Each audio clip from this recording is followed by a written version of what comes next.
G'day. Look at this magnificent beast. When I was a kid, I always wanted to drive a steam engine, but just look at it, sitting here waiting. When these things get fired up with a full head of steam, they take on a life of their own.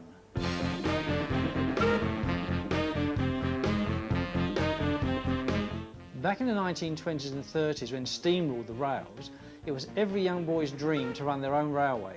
If not the real thing, then at least in some scaled-down form. Those dreams were made possible largely through the efforts of an English toy maker by the name of Frank Hornby.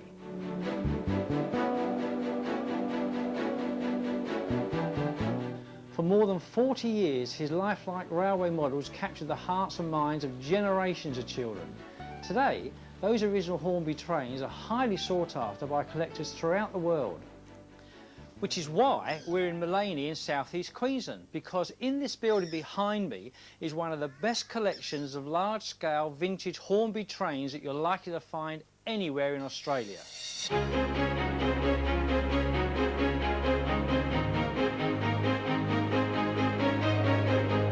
This amazing layout is the prized possession of Robert Gorrell. He's been collecting model trains in all their shapes and sizes now for almost 30 years.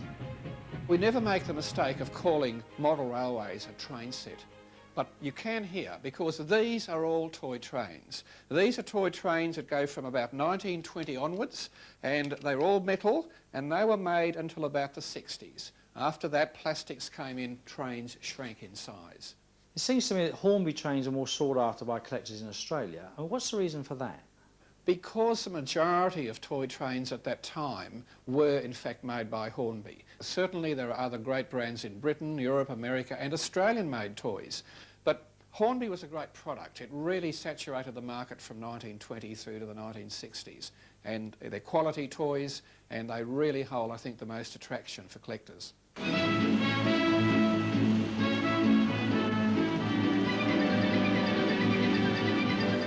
These trains run on what is called O gauge.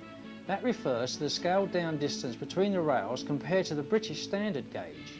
In this case it's 32 millimetres. That mightn't sound much, but to run an O gauge layout like this one requires more space than you're going to find in your average suburban garage. Robert, O gauge Hornby trains weren't cheap when they were first made, were they? I mean, they were quite a lot of money. Some of them were very expensive, but the range was pretty complete. It did cover quite inexpensive little engines right through to the big ones, the more expensive ones. So there was an engine for every family. This is my favourite engine. Why? I guess because it's the biggest and heaviest engine, a 460, because I've owned it 29 years. It's not Hornby, but it's a competitive brand, Bassett Loke, Northampton, England, and it's a large, heavy engine and top of the range, the Royal Scot, built in 1956. What determines the value of a model train engine? The value is determined, I guess, by the rarity and the condition. This is one of the basic little Hornby engines, 4 wheels, made lots of them up until the 1960s, and in pretty good condition. You could find these available around about $100, perhaps up to $200, in really nice condition. Over here you have at the top of the market the Hornby Eton, only made 1938-39, top condition, electric, very fine engine, and here you're paying 4-figure sums. 1, 2, 3,000. I guess there's no upper limit if it's really mint and boxed. Now here's something I bet you didn't know. Hornby 00 locomotives produced in the early 1960s are amongst the most sought after by model railway collectors.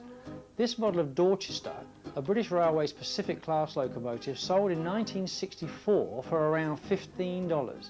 Today, it would set you back more than $1,000, if you could find one.